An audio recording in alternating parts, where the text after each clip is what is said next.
Simula na naman. Magandang umaga, kaibigan.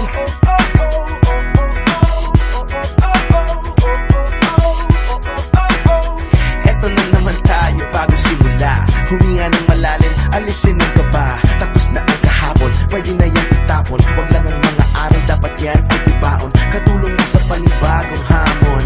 May paparating na bagong alon. Pwede kang lamunin o pwede mong sabayan. Yung aral na kahapon, pwede kanyang gabayan. Kung ako sa'yo, tumayo ka na dyan. Wag ka na magpahuli, kami ay sundan.